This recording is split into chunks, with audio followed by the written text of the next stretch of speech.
Muy bien, entonces habíamos terminado la semana anterior en la parte de la halogenación radicalaria y habíamos visto que tenía tres fases principales. La iniciación, que es donde se forman los radicales, que recordemos, los radicales son esos, pues más bien cuando queda un electrón solito, sin ningún par, sin ninguna pareja, entonces a eso se le conoce como radical y precisamente por estar tan solito, eh, es muy reactivo porque siempre busca estar apareados, estar en parejas. Entonces, en ese paso de iniciación, tenemos el halógeno que por acción de la luz ultravioleta, entonces se separa en dos átomos del halógeno, ambos átomos quedan como radicales.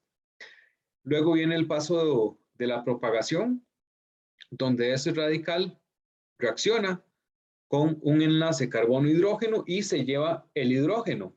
Pero donde se lleva el hidrógeno y uno de los electrones de ese enlace carbono-hidrógeno, entonces queda el carbono como radical. Este radical de carbono, entonces, ahora reacciona con la molécula del halógeno neutra, sin tener radical, y ocurre el mismo proceso. El carbono reacciona con uno de los cloros y se lleva uno de los electrones del enlace. El otro cloro queda sobrando y con un electrón solito. Entonces, tenemos esa recirculación o esa reacción en cadena. Tenemos el cloro radical, se forma el carbono radical que reacciona con cloro y me produce nuevamente cloro radical y esto es una reacción cíclica, es un paso cíclico.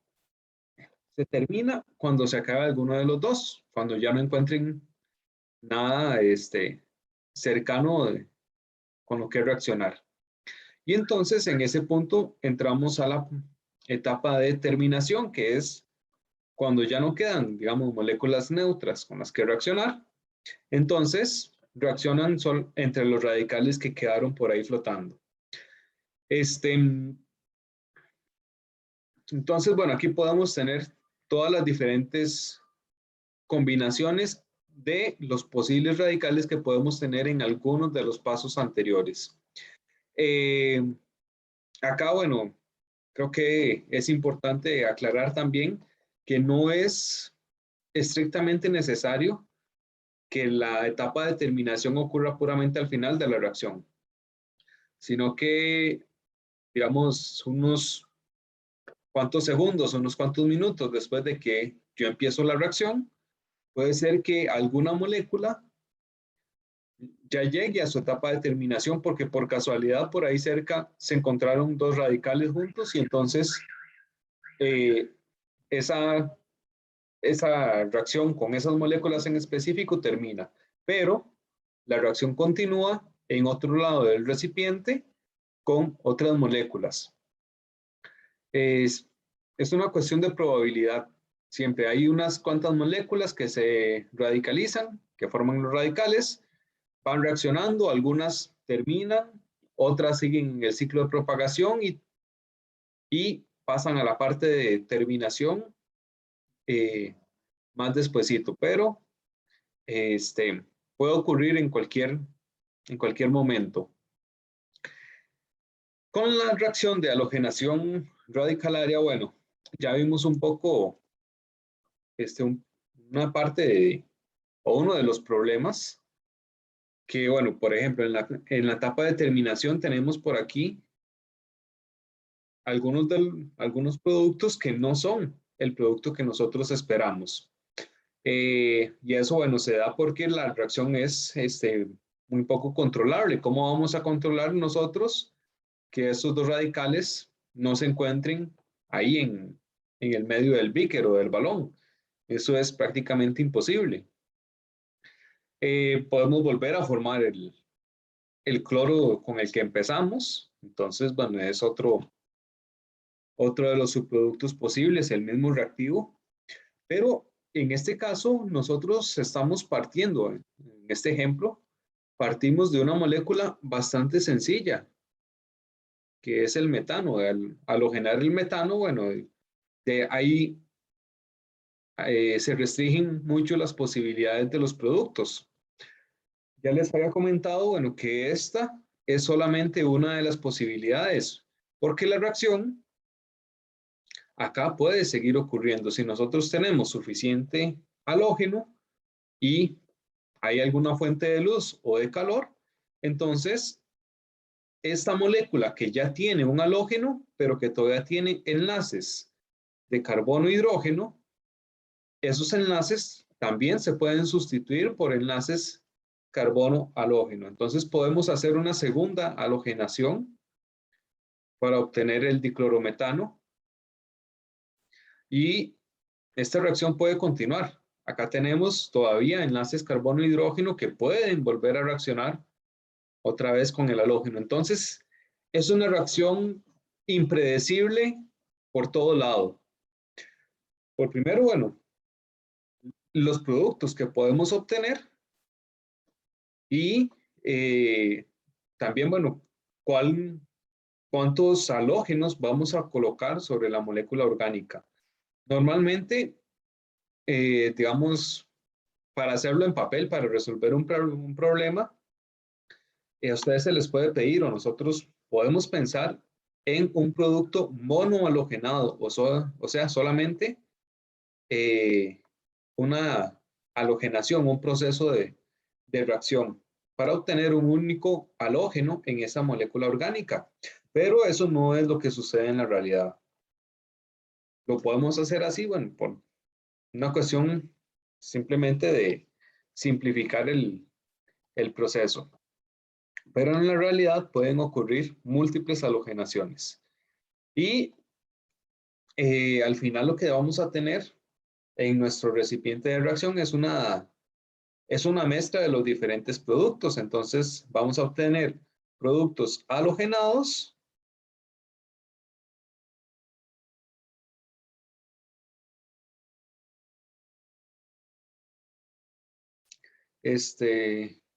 todas las posibilidades. Vamos a obtener también productos no halogenados, como este de acá, cuando se unen más bien dos radicales del compuesto orgánico. Y podríamos obtener también parte del reactivo que o se vuelve a formar o que no reacciona. Además del subproducto de la reacción, de esas cosas que no son los compuestos importantes, pero que se generan durante la reacción. Bueno, que en este caso, el subproducto principal va a ser el HCl, que es lo que se forma acá en el paso de propagación. No es el producto que nos interesa, pero es algo que se forma en la reacción sí o sí y que por ahí va a quedar estorbando al final entre la mezcla de los productos. Por eso se le llama subproductos. Es un producto, pero no nos interesa, está estorbando. Muy bien, entonces, esos son, digamos, todas las posibilidades para la halogenación de metano, el compuesto orgánico, podríamos decir que más simple.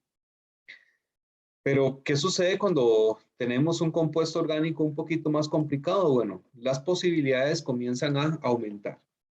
Por ejemplo, si tenemos el butano, resulta que la halogenación radicalaria no ocurre solamente en este carbono del extremo, en el carbono final de la cadena, bueno, que sería el mismo que este otro, sino que la halogenación podría ocurrir también en los carbonos del centro de la cadena. Y bueno, acá vemos que, por ejemplo, bueno, la proporción entre ambos es de un 30% los carbonos que están en el extremo y un 70% los carbonos que están dentro de la cadena. Y esto para la monohalogenación, o sea, solamente un halógeno por molécula orgánica. Entonces, aquí empezamos a complicar todavía más las cosas. En el ejemplo de abajo, en el 2-metilpropano, entonces acá resulta que tenemos un carbono central y tenemos, digamos, 3 carbonos periféricos que son equivalentes. Entonces, bueno, podríamos tener la halogenación en esos carbonos periféricos o la halogenación en el carbono central. Y acá veamos que la proporción es de un 35% a este carbono central respecto a un 65% a los carbonos, digamos, de la periferia. En el ejemplo de arriba, el mayor porcentaje para los carbonos internos. En el ejemplo de abajo, el mayor porcentaje para los carbonos de afuera. Entonces, aquí, bueno, vemos que no hay como un patrón. La verdad, nosotros, después de realizar el experimento y de obtener cuáles son esos porcentajes de producto, de cada uno de los productos, nosotros podemos explicar por qué se dan esos porcentajes, pero partiendo solamente de los reactivos y de decir cuál va a ser la proporción, pues ahí se nos va a complicar un poquito más la cosa porque hay muchos factores que hay que tomar en cuenta y difícilmente vamos a saber cuál es el factor mayoritario, cuál va a ser el factor que va a tener mayor peso en la decisión. Por ejemplo, bueno, en el caso de arriba, en la halogenación con cloro del butano, tenemos el mayor porcentaje para los carbonos internos de la cadena, un 70%, en cualquiera de los 2 carbonos que suceda y vamos a obtener el mismo producto, porque simplemente cambiamos por cuál extremo empezamos a numerar la cadena. Entonces, cualquiera de esos 2 extremos, de esos 2 carbonos que se una al cloro, vamos a obtener el mismo producto, el 2-clorobutano. Ahora, ¿por qué en este caso el mayor porcentaje, el mayor porcentaje del producto se obtiene con esos carbonos internos? Bueno, aquí la explicación está en la estabilidad del radical que se forma. Para nosotros poder formar el 1-clorobutano, sí, Marisol. Profe, es que no estoy entendiendo con qué, digamos, a lo que se refiere con el porcentaje de los carbonos internos. Ok. Cuando ocurre la reacción del butano con cloro, se obtienen esos 2 productos principales. Hay uno que se obtiene en un 70%, que es el 2-clorobutano, que es poner el halógeno en alguno de estos 2 cloros que están, digamos, internos en la cadena, no en los cloros del extremo. Y el otro producto es el 1-clorobutano, que es cuando el cloro, ahí sí, se une en cualquiera de los cloros del extremo de la cadena. Ahora sí, o todavía no. Sí, entonces es más probable que se forme el 2-clorobutano que, bueno, en mayor cantidad que el 1-clorobutano. Se forma en mayor cantidad. Un Sí. 70% del producto es 2-clorobutano y solamente un 30% es 1-clorobutano. Está bien, ya entendí, gracias. Ok, con gusto. Muy bien. Entonces, ¿qué estaba? Ok, ¿por qué? ¿Por qué estos porcentajes? ¿Por qué se forma más el clorobutano que el 1-clorobutano? Pero ¿por qué se forma más el 2-cloro que el 1-cloro? Bueno, para que se forme el 1-clorobutano, se tiene que formar un radical que está en ese carbono 1. Para que se forme el 2-clorobutano, entonces más bien tenemos un radical en el carbono 2. Resulta que ese radical en el carbono 2 es un radical más estable. Y si tenemos una sustancia que es más estable, eso también quiere decir que es una sustancia que es más probable de que ocurra o de que puede ocurrir con mayor frecuencia. Para radicales, de hecho, hay una serie, digamos, que podemos seguir y es que tenemos carbono primario, bueno, un radical primario, o sea, un carbono unido solamente a otro carbono.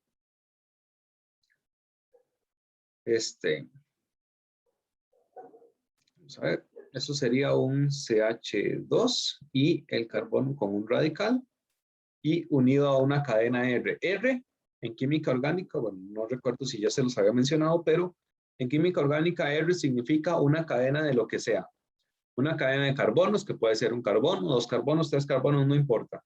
Es una cadena. Lo que quiere decir es que este carbono tiene pegado algo más. Y esto es un carbono primario. Creo que esto ya lo habíamos hablado en algún momento. Espero que sí. Bueno, si no se lo menciono. Un carbono primario es aquel que tiene enlazado solamente un carbono.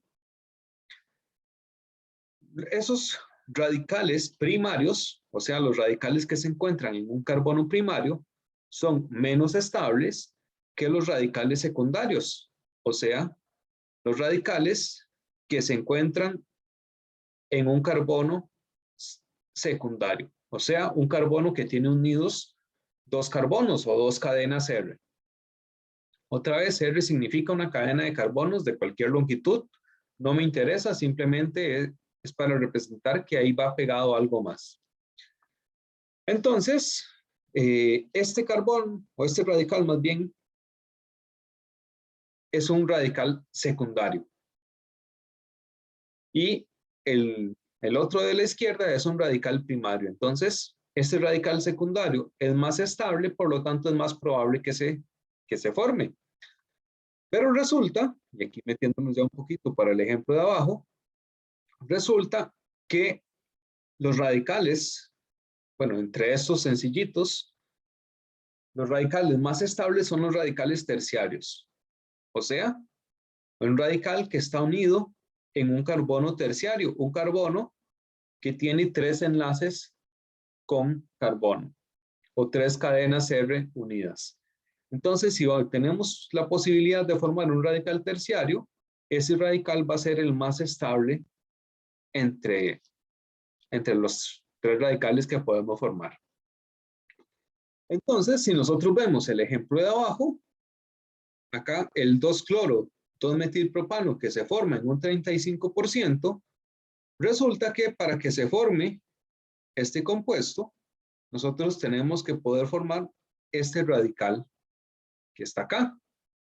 Y para que se forme el 1-cloro, 2-metilpropano, que es el mayoritario con un 65%, lo que necesitamos es que se forme este radical en verde. Y ahora díganme ustedes, ¿cuál es el radical más estable? ¿El verde o el celeste?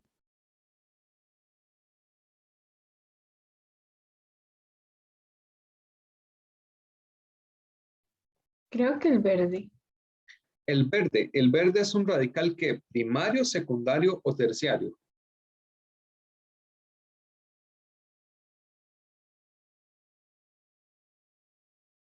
Está unido acá a este carbono. Y ese carbono es primario, secundario, terciario. ¿Cuántos enlaces con carbono tiene? Ahí tiene ese carbono donde está el radical en la estructura verde. Creo que son dos, entonces secundario. En este caso sería primario, porque solamente tiene un enlace con carbono. Es este de aquí. Acá entonces va otro carbono y ese carbono sí tiene otros enlaces con carbono, pero donde está el radical solamente tiene un enlace con carbono. ¿De acuerdo? ¿Lo ven? Sí, profe. Muy bien. Entonces, este dijimos que es un radical primario. ¿Y el celeste? Terciario. Muy bien, este sería un radical terciario, porque el radical está unido en un carbono que tiene tres enlaces con otros carbonos. Muy bien. ¿Por qué?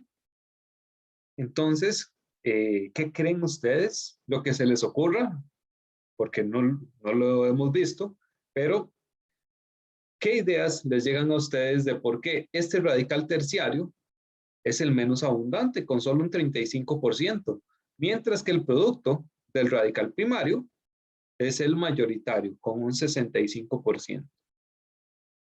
¿Alguna idea? Lo que se les ocurra, no importa.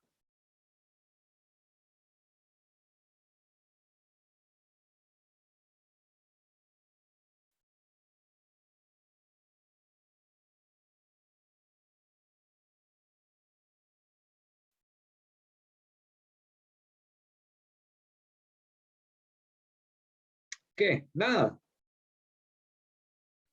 No sé, pero me voy por batear. Que cuesta más hacer los enlaces o algo así. Bueno, pues de hecho es una de las razones. Cuando nosotros tenemos un carbono terciario o un radical terciario, resulta que ese radical terciario, ponerlo por acá, tiene unidos 3 carbonos. Y esos carbonos tienen sus hidrógenos y eso tiene un cierto volumen. Entonces, si aquí se quiere llegar a pegar algo como el cloro, que es relativamente grande, bueno, ese cloro para llegar a enlazarse con el carbono, pues tiene que hacer la fuerza para poder meterse entre esos carbonos que están alrededor. A eso se le conoce como impedimento estérico.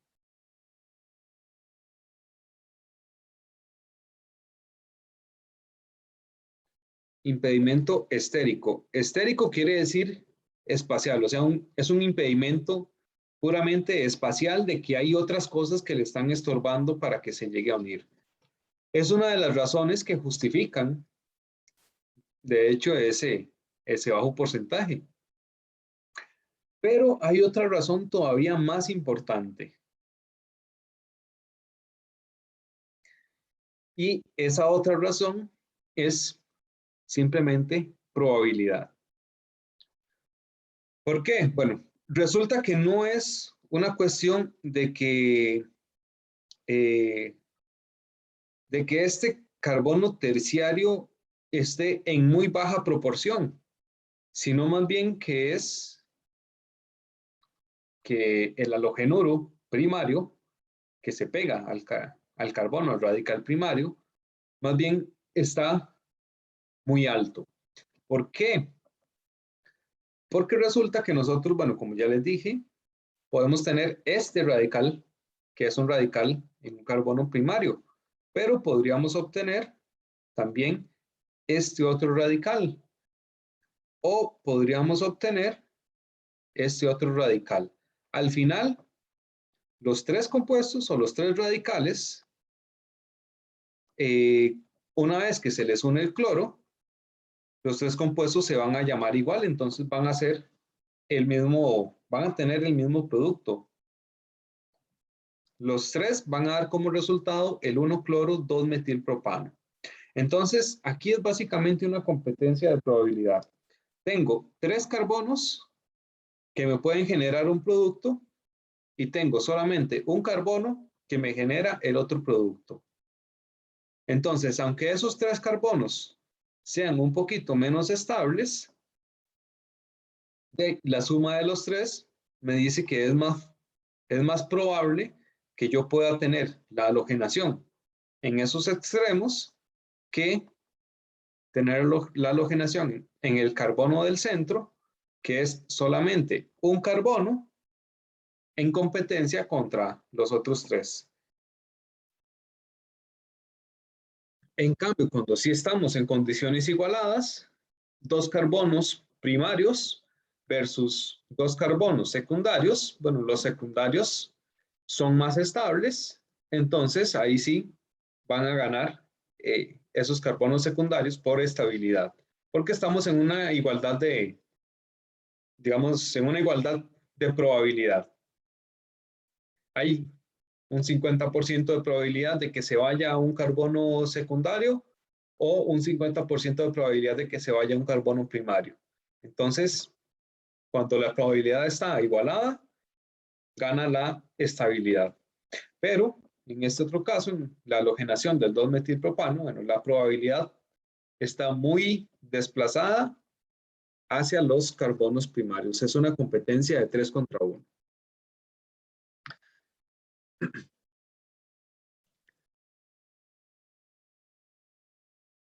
Muy bien.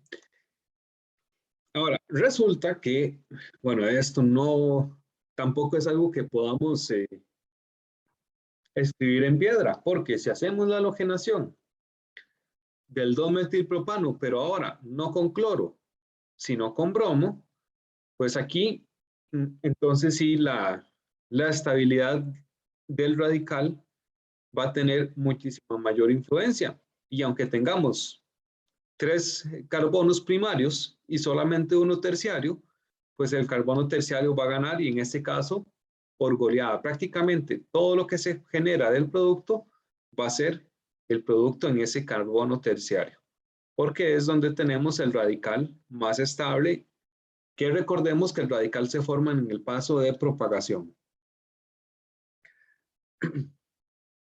Entonces, vean que además de lo que ya habíamos hablado, las reacciones de halogenación radicalaria, como les dije, son demasiado impredecibles.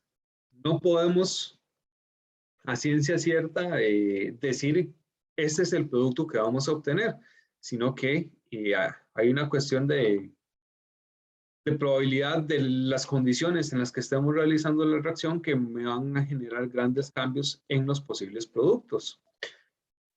Ya solamente cambiando el reactivo orgánico, la sustancia orgánica con la que empezamos, ya vamos a aumentar la cantidad de posibles productos que podemos formar. Ahora, esto en cuanto a productos monohalogenados, ¿verdad? Con solamente un halógeno. Tenemos que ponernos a pensar que podríamos generar productos dihalogenados. Entonces, puede ser que tengamos acá la sustitución de un hidrógeno por un bromo y, bueno, en el otro caso puede ser que ese halógeno se una en el mismo carbono que ya estaba el primer halógeno o que por el contrario, bueno, se vaya a otro de los carbonos. Entonces, la mezcla de productos va a ser todavía mayor. Y ni qué decirles en el paso de terminación, donde se unen todos los radicales posibles, esa sopa de radicales que nos queda en el recipiente, ahí se unen todos contra todos. Entonces, las distintas posibilidades para compuestos van a ser muchísimo más grandes. Por ejemplo, con el 2-metilpropano, bueno, en el paso de iniciación, bueno, recordemos que se forma el radical cloro. En el paso de propagación, entonces ese cloro se une con alguno de los hidrógenos y me genera otro posible radical, que en este caso puede ser o el radical en el carbono primario o podría ser también el radical en el carbono terciario. Muy bien, entonces, estos son los posibles radicales que vamos a obtener en el paso de la iniciación y de la propagación. Y en el paso de la terminación, entonces recordemos que tenemos que hacer un todos contra todos. Entonces, para el paso de la terminación, bueno, podríamos tener ya los productos usuales, bueno, que estos radicales orgánicos se unan con el halógeno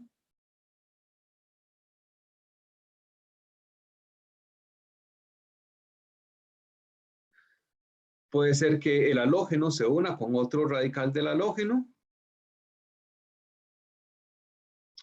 y hay La otra posibilidad era que se unieran entre los radicales orgánicos. Entonces, aquí vamos a tener dos posibilidades. Bueno, más bien, más de dos posibilidades. Porque tenemos dos posibles radicales orgánicos. Entonces, puede ser, vamos a numerarlos, puede ser que se unan uno con uno. Entonces, tenemos ese radical y el otro lo voy a dibujar al revés. Entonces, tenemos esos dos radicales y se unen por un enlace. Esta es uniendo los dos radicales 1. Puede ser que se una el radical 1 con el radical 2. Entonces, tenemos el radical primario. Y por acá voy a dibujarlo hacia abajo.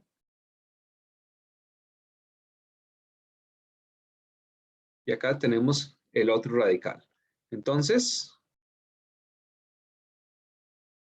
los unimos mediante un enlace. Esos enlaces nuevos voy a cambiarles el color más bien para que sea más claro. Entonces, acá tenemos otro posible producto para esta reacción de halogenación radicalaria. Y nos queda todavía la posibilidad en que se unen los dos radicales con el número 2. Entonces, vamos a obtener algo como esto. Tenemos el radical terciario con el radical terciario y los unimos entonces mediante un enlace. Entonces, conforme vamos aumentando el tamaño de las moléculas orgánicas, conforme vamos aumentando la posibilidad de radicales que podemos formar, así también vamos a aumentar la posibilidad de productos que podemos obtener y, bueno, vamos a terminar con una sopa que es demasiado grande para poder prácticamente decir qué es lo que tenemos. Hay una gran posibilidad de productos, una vasta cantidad de productos que podemos formar haciendo todas estas combinaciones posibles entre radicales en los pasos de terminación.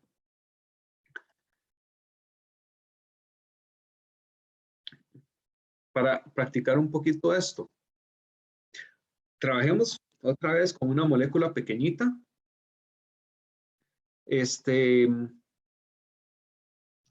¿Cuáles serían todos los posibles productos? Bueno, monohalogenados o productos del paso de terminación para la halogenación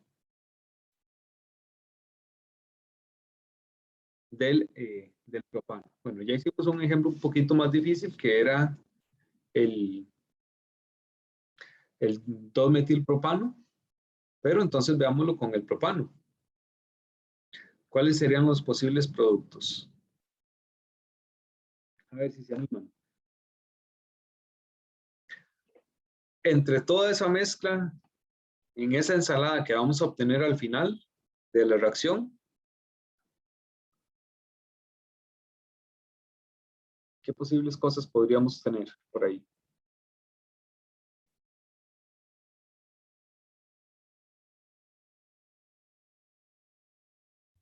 Creo que un radical primario más el cloro.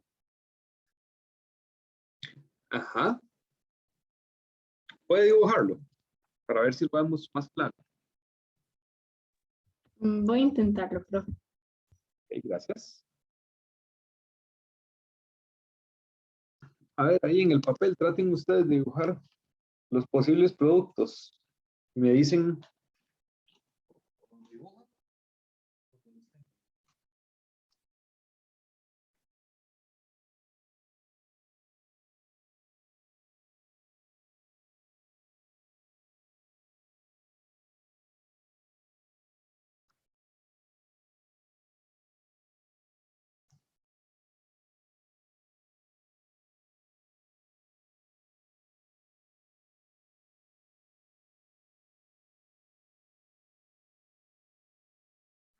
Creo que sería algo así, profe, pero no estoy segura. La idea la tiene bien, pero hay un pequeño error en el dibujo. Porque, ok, en las estructuras topológicas en química orgánica, de esto lo hemos hablado varias veces, los extremos los contamos como carbonos. Entonces, bueno, acá tenemos un carbono, dos carbonos y podría ser tres carbonos. Pero resulta que si en alguno de esos extremos o de esos vértices especificamos algún otro átomo, entonces ese carbono ya no va. Entonces acá usted lo que está dibujando es una estructura que tiene dos carbonos y un cloro. Y al inicio, en nuestro compuesto orgánico inicial, teníamos tres carbonos. Entonces ese dibujo eh, hay que cambiarlo un poquito. Ese enlace, aquí se supone que usted tiene un carbono y luego tiene el cloro. Entonces ese enlace hay que especificarlo, hay que agregarlo adicional. Es un enlace nuevo que estamos formando, entonces tenemos que especificarlo por ahí. Vean que acá seguimos teniendo 1, 2, 3 carbonos y luego tenemos el cloro. Entonces seguimos manteniendo el mismo compuesto orgánico, pero ahora cambiando uno de esos enlaces de hidrógeno, lo cambiamos por un cloro, que es el producto de la halogenación radicalaria.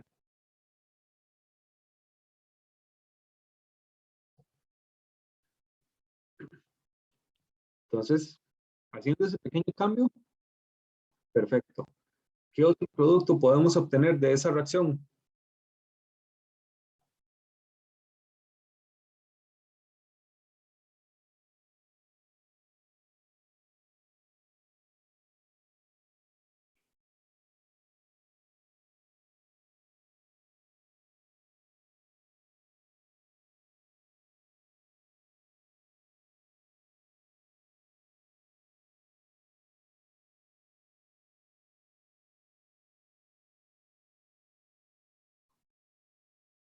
Profe, ¿ahí sería posible tener un radical secundario o no? Claro que sí. Si, si el carbono tiene un hidrógeno, entonces ese hidrógeno se puede ir. Entonces sí sería posible formar el radical secundario y por lo tanto poner el halógeno en una posición secundaria también. Que ese sería entonces, bueno, formar el radical acá y luego ahí se uniría entonces el cloro con un enlace adicional otra vez. Siempre hay que poner esos enlaces adicionales. Muy bien, eso sería entonces las posibilidades que tenemos para pegar el cloro, o más bien para pegar solamente un cloro. Es que lo peguemos en los carbonos primarios, cualquiera de los dos, o en el carbono secundario.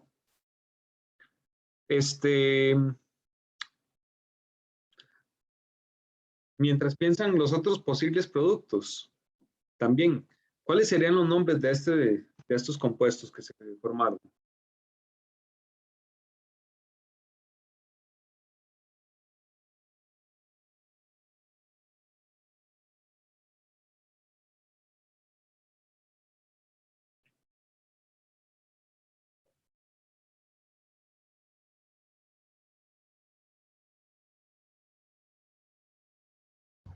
El primero creo que sería 1-cloropropilo. 1-cloropropano. Terminamos siempre con la terminación ano si estamos hablando de un alcano que es la cadena principal. Propilo, recordemos que es para cuando están como sustituyentes. Pero en este caso nuestra cadena principal es ese propano.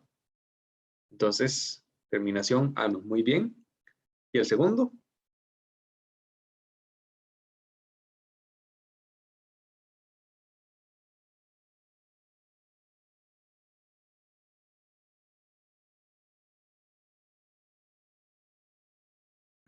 Dos, cloropropano.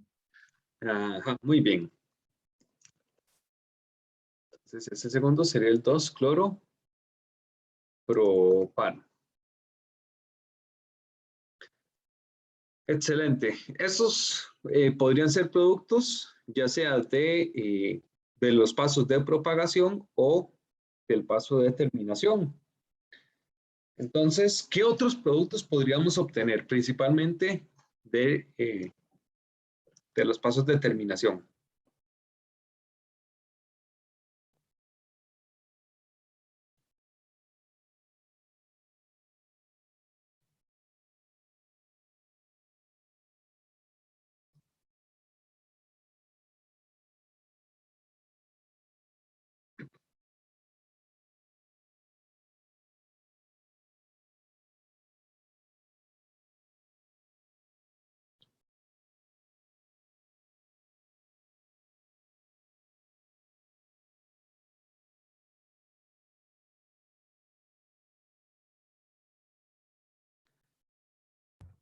Profe, ¿podría ser algo así como tener un cloro en un radical primario y tal vez otro en un radical secundario? No se puede. Sí, vamos a ver. Algo así. Sí, Ok, bueno, eso sería un producto dihalogenado, pero por ahora mantengámonos con productos monohalogenados, solamente un halógeno en la reacción. Dejemos las halogenaciones múltiples para otro día, porque ahí ya nos podríamos complicar muchísimo más, porque podríamos tener dos halógenos acá, podría ser también así, o, ¿por qué no?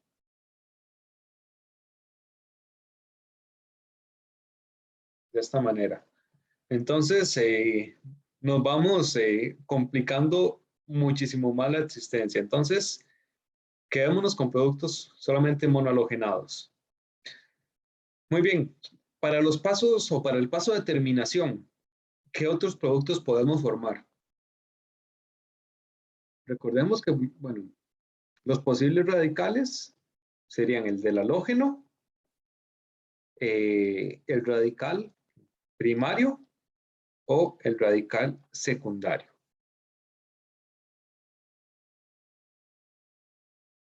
Entonces, si yo les pongo una reacción y les digo, díganme todos los posibles productos monohalogenados o de terminación o del paso de terminación de esta reacción, ¿cuáles serían esos posibles productos?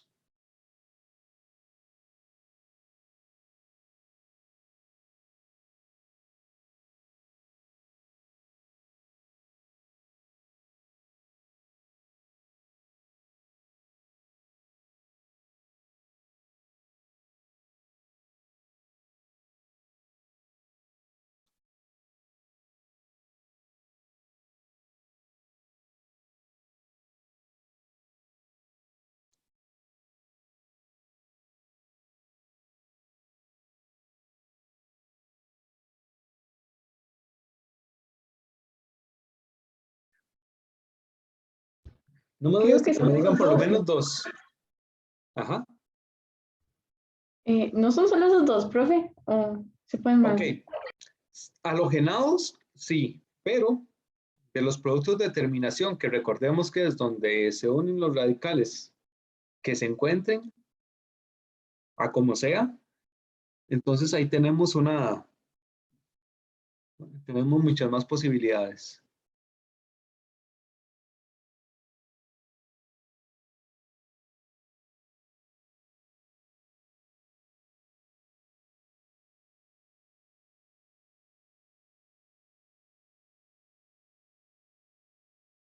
El 2-metilpentano podría ser, ¿o no? Ok, vamos a ver. Tenemos el pentano y 2-metil. Ok, ¿cuál sería este? Bueno,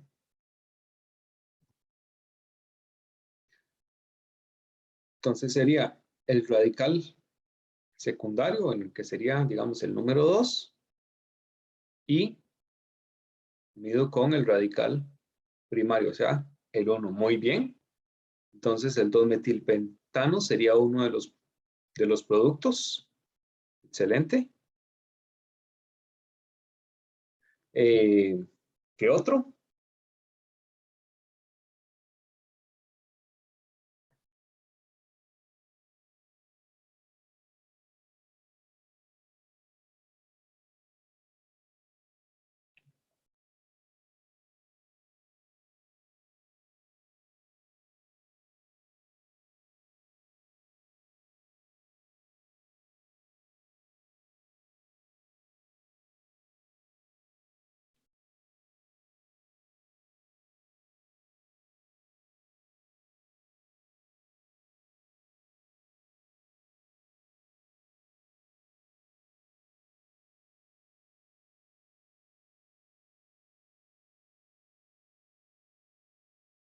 La verdad no se me ocurre nada, profe.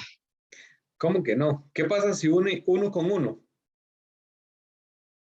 Profe, Ajá. creo que otro podría ser 3,2-dimetil butano. Ok. 2,3 dimetilbutano entonces. No Ajá, 3,2. exacto. Sí. Ok, vamos a dibujarlo. Entonces, este sería el butano y 2,3 dimetilbutano. Muy bien. Que aquí sería, entonces, el radical que nombramos como 2 con el radical 2. Y unimos esos dos radicales por un enlace. Muy bien. Entonces, esos dos están correctos.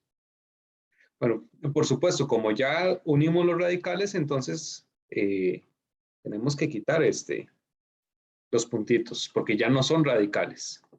Ahora esos dos electrones forman un solo enlace. Ok, todavía falta un producto que sería que uno se una con uno, y este lo que nos daría es el hexano. El radical de 1 con el radical de 1 unido con un enlace.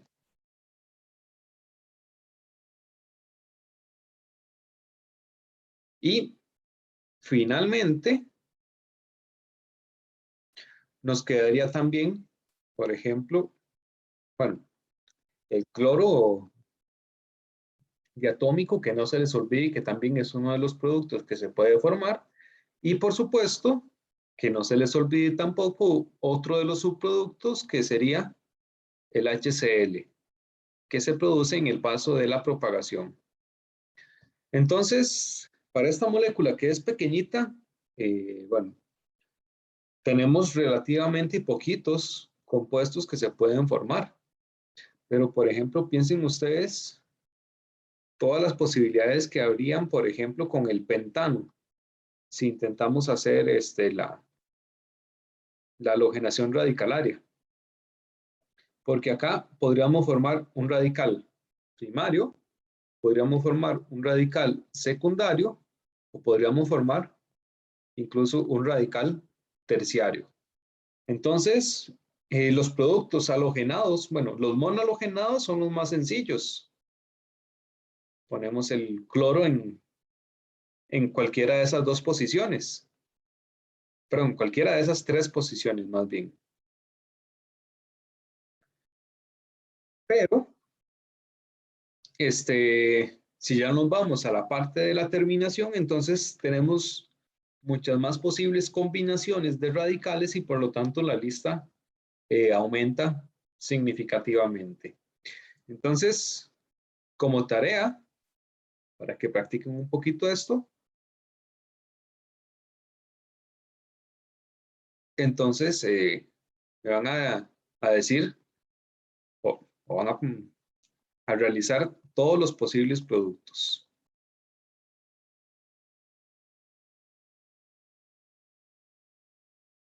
De la etapa de terminación para la halogenación radicalaria del pentano. Entonces, bueno, es básicamente lo mismo. Tenemos los radicales y empezamos a combinar uno con otro.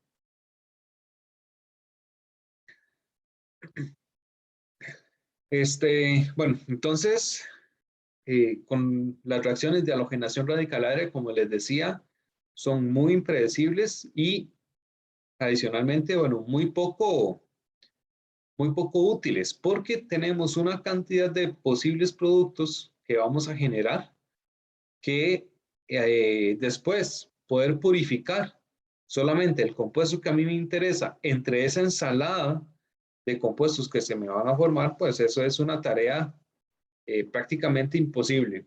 Más cuando son compuestos tan similares, compuestos tan parecidos, separarlos, pues se complica todavía un poco más porque se comportan de una manera muy similar. Ahí casi que lo más eficiente normalmente tiende a ser la cromatografía, pero también es un trabajo enorme lograr poder separar o poder distinguir esos dos compuestos entre una mezcla que no solamente, por ejemplo, bueno, no es solamente estos dos compuestos halogenados, sino que, bueno, podemos tener también compuestos polihalogenados con varios halógenos y de esos compuestos, además adicionales de los pasos de terminación que nos van creando una mezcla todavía más compleja, de más especies distintas. Entonces, bueno, las halogenaciones radicalarias son las reacciones que nos permiten añadir algo a un alcano, un grupo funcional a un alcano. En este caso, estaríamos añadiendo un haluro, como un cloro o un bromo, que es lo más utilizado, pero también son reacciones demasiado poco controlables. Vamos a obtener, como les he dicho, y se los digo muchas veces para que no se les olvide, vamos a obtener mezclas muy complejas, mezclas de muchos compuestos, de lo que queremos obtener como de lo que no queremos obtener. Entonces, bueno, son más que todo reacciones anecdóticas, son muy poco prácticas para utilizarlas en la realidad. Muy bien. Luego, bueno, por acá venía la parte de cicloalcanos, que ya la hemos visto. Vimos también lo que eran en cicloalcanos los isómeros cis y trans. Y en cicloalcanos también nos faltaba una pequeña parte que vamos a terminarla ahora. Que es la tensión, bueno, básicamente la conformación de los anillos en el espacio, la conformación en las 3 dimensiones. Y para eso hay que tomar en cuenta varias cosas. Bueno, la primera es, la más importante, la tensión en el anillo de los cicloalcanos. Bueno, resulta que si nosotros recortamos un poquito de la geometría molecular, para el carbono, nosotros tenemos una geometría tetraédrica. ¿Cuáles eran los ángulos de enlace en esa geometría tetraédrica?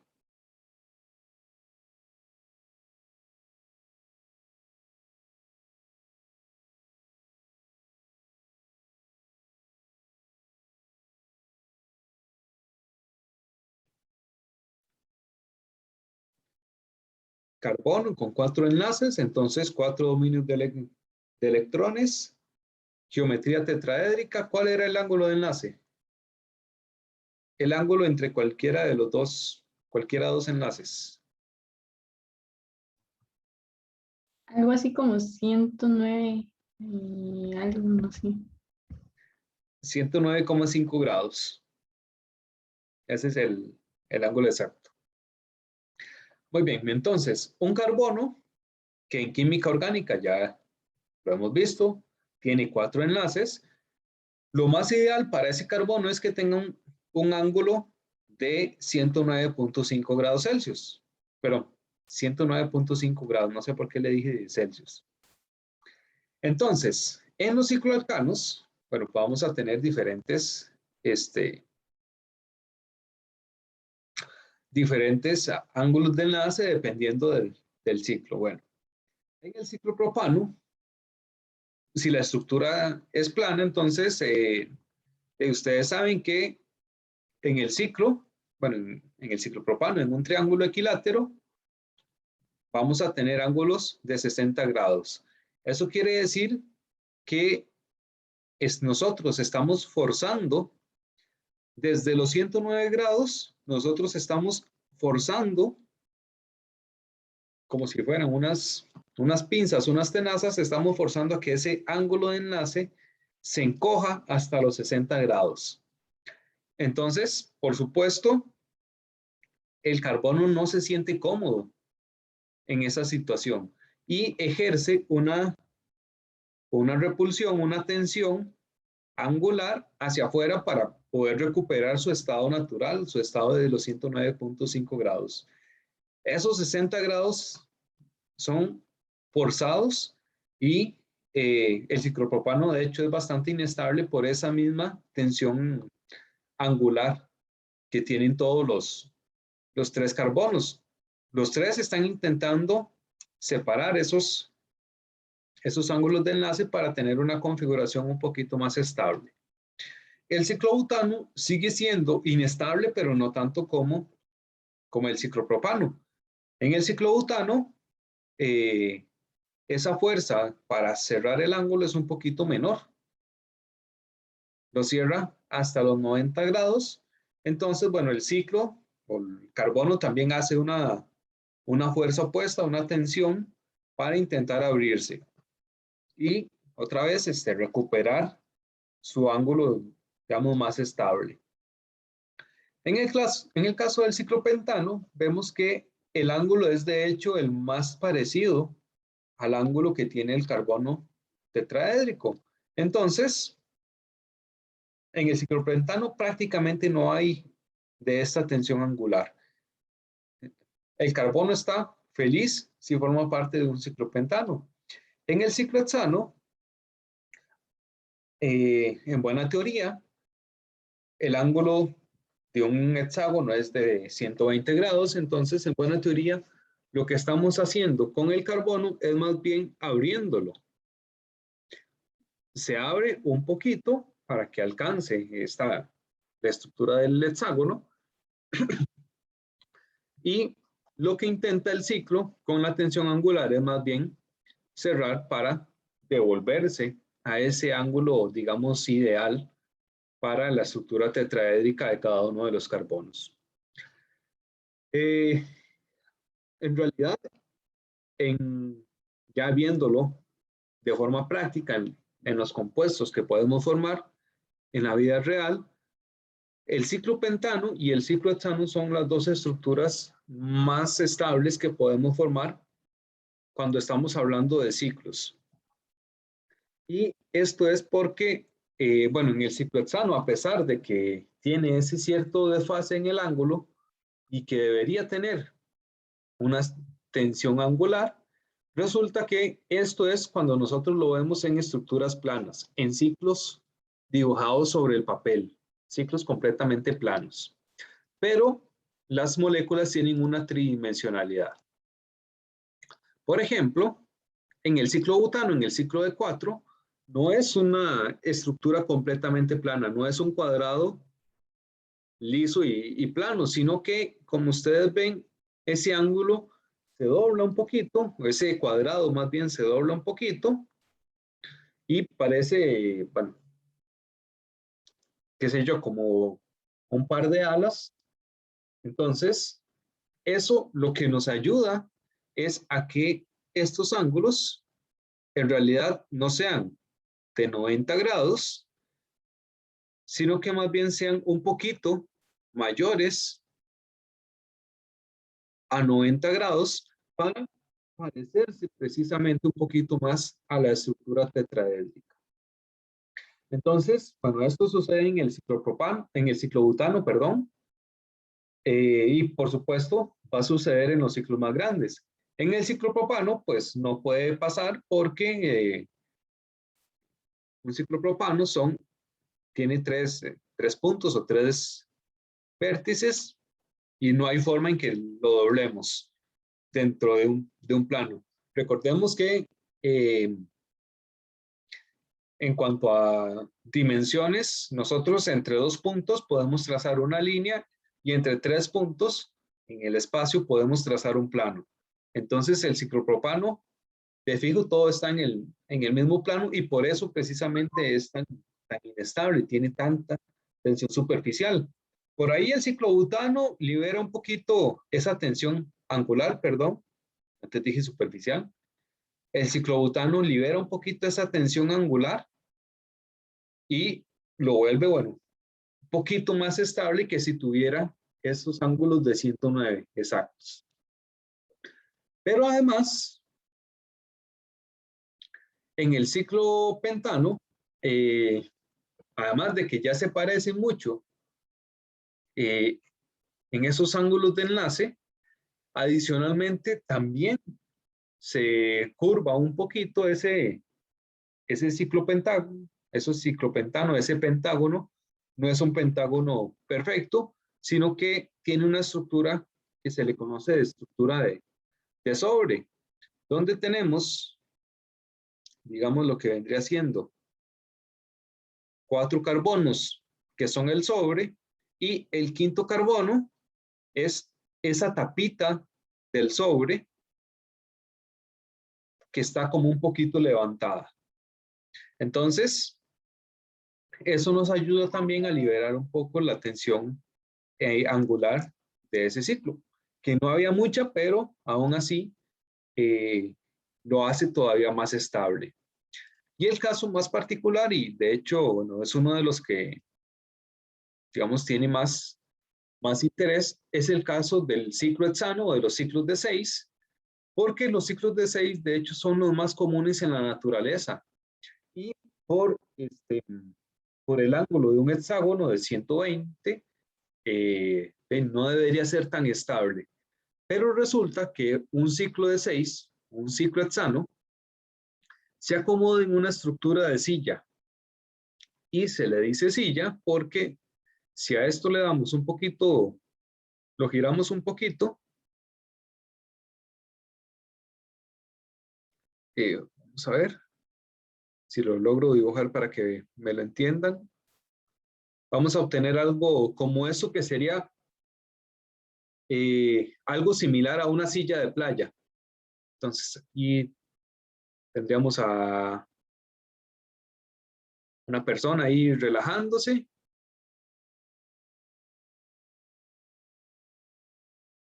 Echada en una silla. Por eso se le conoce como una estructura de silla, por esos dobleces que asemejan como a una silla de playa. Esa estructura de silla, entonces, le da una estabilidad sumamente alta a ese ciclo de 6. La tensión angular se va, prácticamente no existe.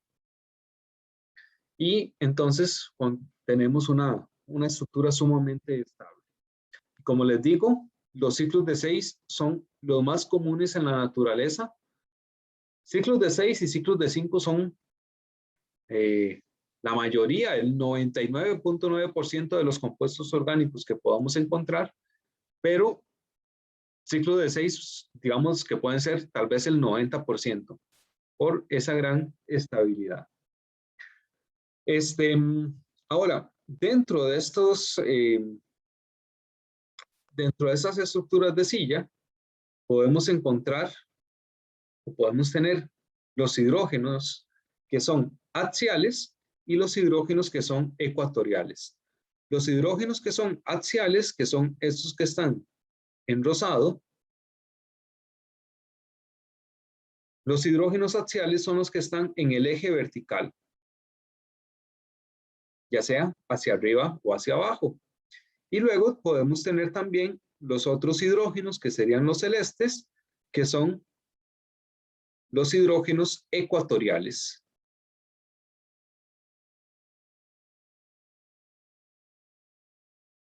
Y estos serían los hidrógenos que están en el plano horizontal.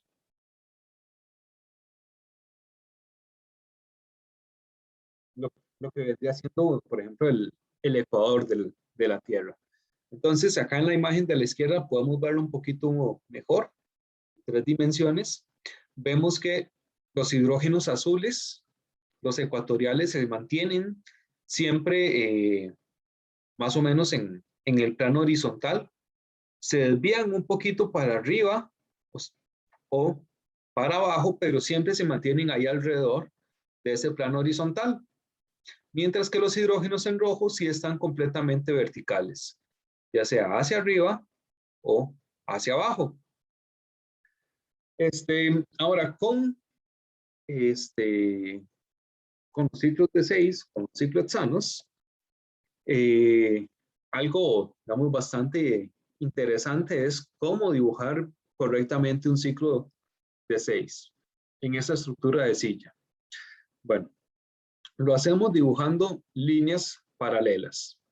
Entonces, podemos empezar con un piquito hacia abajo, ligeramente inclinado, uno de los lados más corto que el otro.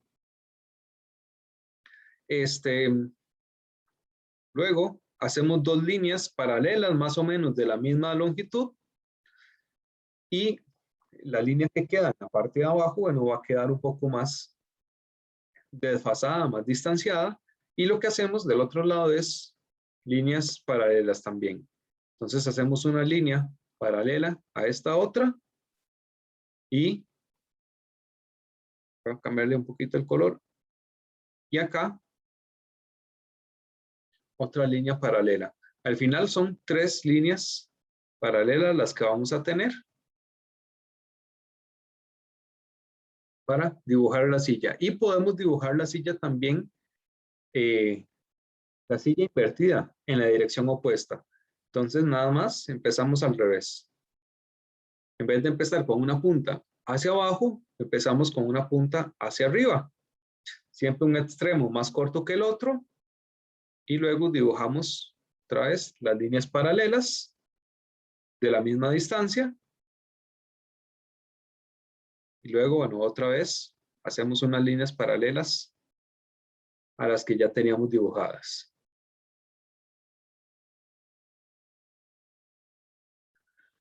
De esta manera podemos hacer el dibujo de una estructura de silla, y ahora también los hidrógenos axiales y ecuatoriales. Bueno, un poquito la regla que habíamos visto para hacer estructuras topológicas para dibujar los sustituyentes. Recuerden que yo les había mencionado que si nosotros tenemos un carbono que está en un vértice, en un pico hacia arriba, entonces el sustituyente lo dibujamos hacia arriba. Y si el carbono está más bien hacia abajo, entonces el sustituyente lo dibujamos hacia abajo. Esa regla la vamos a aplicar con los hidrógenos axiales. Entonces, en cada uno de los carbonos, y bueno, creo que esto sería bueno ponerlo, cada carbono tiene un hidrógeno axial. Voy a cambiarle más bien los colores para seguir con la notación de abajo. Cada carbono tiene un hidrógeno axial y un hidrógeno ecuatorial. Pero además, cada carbono tiene un hidrógeno hacia arriba y un hidrógeno hacia abajo. Pero ustedes me dirán, ¿pero cómo es esto? Si los que van arriba son, si los que van para arriba o para abajo son axiales sí, son axiales, y los ecuatoriales son los que van en el plano horizontal. Y si cada carbono solamente puede tener un axial, entonces no puede tener uno para arriba y para abajo. Bueno, sí puedes tenerlo porque recuerden que los ecuatoriales, yo les había dicho también que están o desfasados o ligeramente hacia arriba o ligeramente hacia abajo. Entonces siempre van en parejas. Por ejemplo, en este carbono tenemos, bueno, el carbono viene de un pico o de una punta, de un vértice que está apuntando hacia arriba. Entonces, el hidrógeno axial va a ir apuntando hacia arriba. Y eso quiere decir que el hidrógeno ecuatorial va a ir ligeramente hacia abajo. Entonces, eso es lo que tenemos que, esa es la regla que tenemos que seguir. Si el vértice está hacia arriba, entonces los hidrógenos axiales van hacia arriba. Si el vértice está hacia abajo, los hidrógenos axiales van hacia abajo. Los axiales son como los más importantes, los que siguen esa tendencia.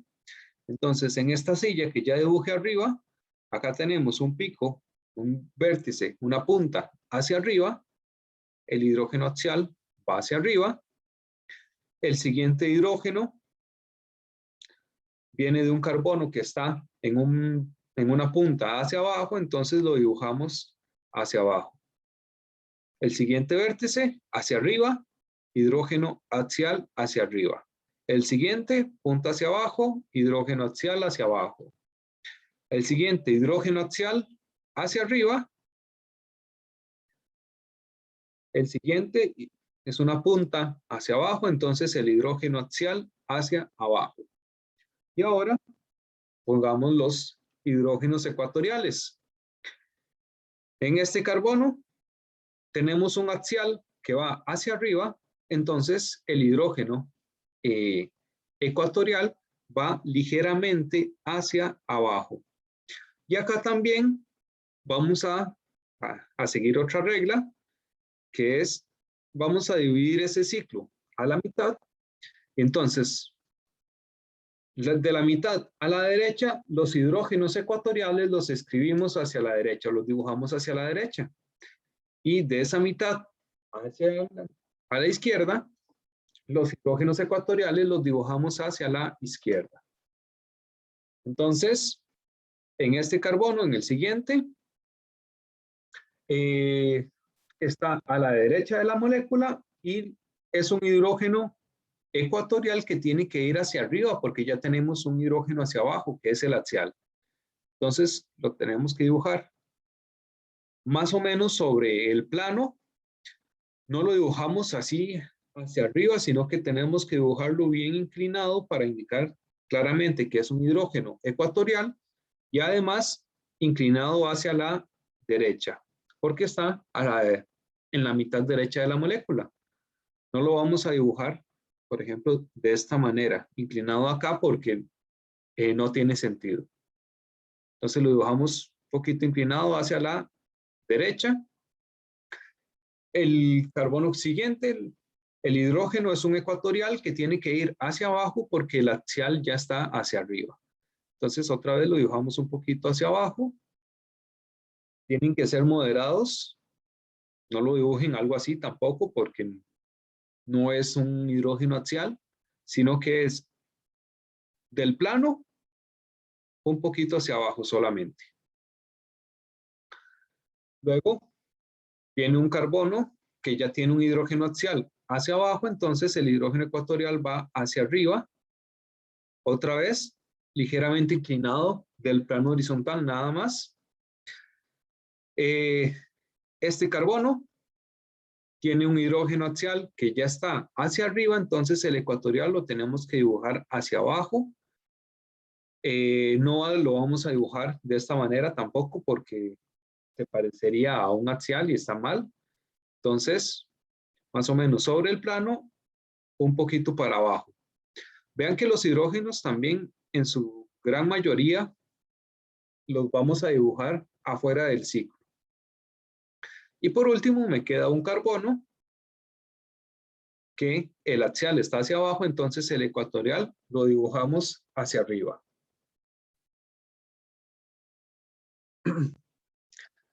Muy bien, entonces esa sería la forma para dibujar ciclos de 6 en estructura de silla. Ahora, si ese ciclo tiene adicionalmente sustituyentes, la forma más estable del ciclo es cuando los sustituyentes están en la posición ecuatorial, en estas posiciones de acá. ¿Por qué? Porque son las posiciones que están más alejadas entre sí. Por ejemplo, si tenemos por acá ese hidrógeno, lo sustituimos por un bromo, que podríamos hacer la sustitución, por ejemplo, mediante una halogenación radicalaria. Pero si aquí tenemos ese bromo, resulta que ese bromo es muy grande y puede, por ejemplo, chocar con estos bromos que están en la posición axial hacia arriba también. Al final, esas tres posiciones o las posiciones axiales quedan muy cerca unas de otras, entonces pueden interaccionar y va haciendo, digamos, otra vez lo del efecto estérico, lo del impedimento estérico, impedimento por espacio. A ese bromo tan grande no le gusta tener por ahí cerca de su espacio a esos hidrógenos que si bien son chiquititos, de ahí es mejor no tenerlos cerca.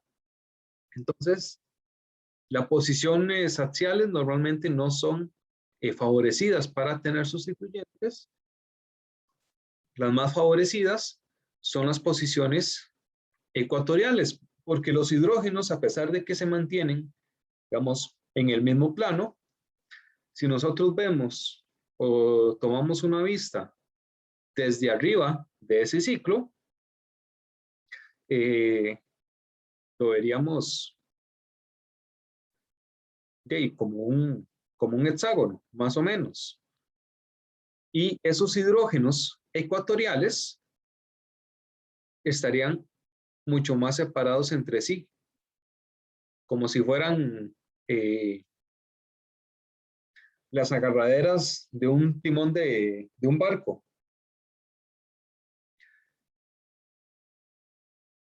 Entonces, la distancia que hay entre los enlaces ecuatoriales es mayor que cuando tenemos todo, digamos, en la posición axial. En la posición axial, los hidrógenos quedan más o menos arriba y abajo de los carbonos. Entonces, por supuesto, van a quedar mucho más cercanos entre sí y por lo tanto van a ejercer mayor repulsión, mayor impedimento estérico. Entonces, sustituyentes sobre ciclos de 6, normalmente vamos a tenerlos en las posiciones ecuatoriales porque son posiciones más estables. Muy bien. Chicos, ¿alguna pregunta?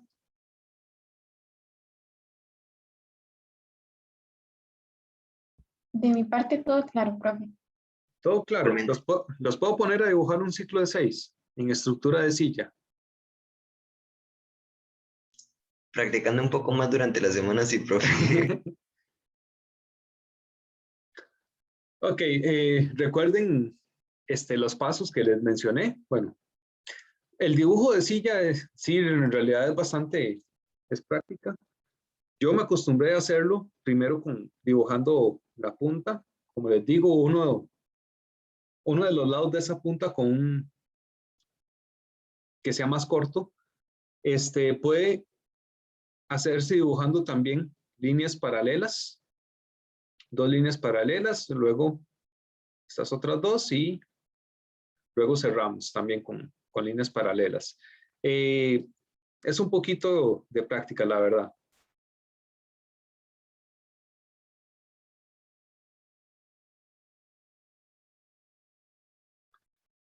Entonces, bueno, para dibujar los hidrógenos, entonces les recuerdo, los hidrógenos axiales van en el mismo sentido del carbono. Si el carbono va hacia arriba, entonces el hidrógeno axial va hacia arriba, y si el carbono va hacia abajo, el hidrógeno axial va hacia abajo. Cada carbono tiene un hidrógeno axial y un hidrógeno ecuatorial. No vamos a tener carbonos con 2 hidrógenos axiales, entonces, si ya ustedes ponen los hidrógenos axiales, entonces nada más les falta poner los ecuatoriales. Y para poner los ecuatoriales, entonces se recuerdan de que si el hidrógeno axial va hacia arriba, el ecuatorial tiene que ir hacia abajo. Siempre hay un carbono que va hacia arriba, perdón, un hidrógeno que va hacia arriba y un hidrógeno que va hacia abajo. Es como lo las reglas que tenemos que recordar para dibujar una estructura de silla bien bonita, que se entienda bien claramente. Muy bien.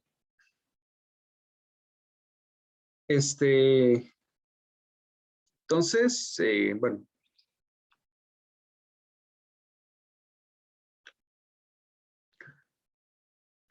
Acá,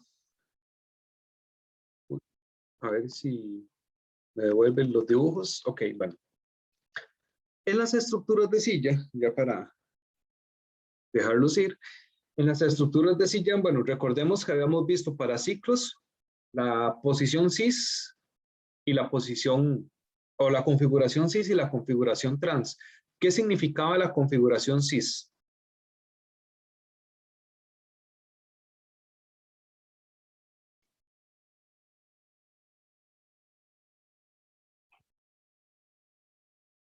Era como que, o sea, que ambos están como hacia la misma dirección. Cis, en la misma dirección, del mismo lado del plano. Recordemos que normalmente el ciclo lo tomamos como el plano. Entonces, del mismo lado del plano es cis y trans. Están en el diferente lado del plano. En lados opuestos del plano. Muy bien. Entonces, mi pregunta. ¿Estos dos hidrógenos que están marcados están cis o están trans?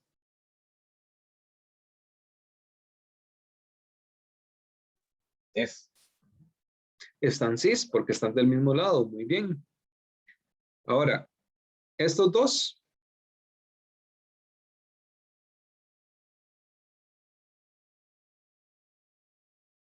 Trans. Estos están trans. Muy bien. Ahora, hagamos las preguntas difíciles.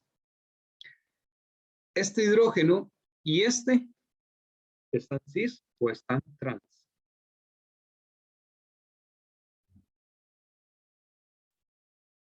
Tal vez cis, porque el ecuatorial está un poquito para arriba, pero no sé.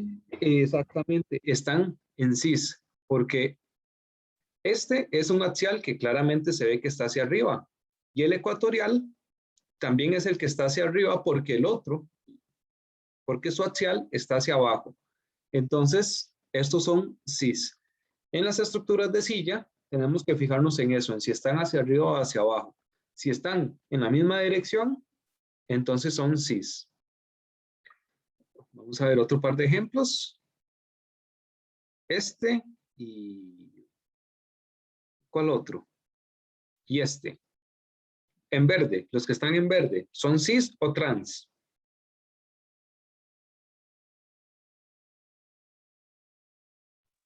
Trans. Trans. El que es axial está hacia abajo y el ecuatorial está hacia arriba. Muy bien. El último. Este hidrógeno y vamos a ver, este. Esos morados, ¿qué es trans?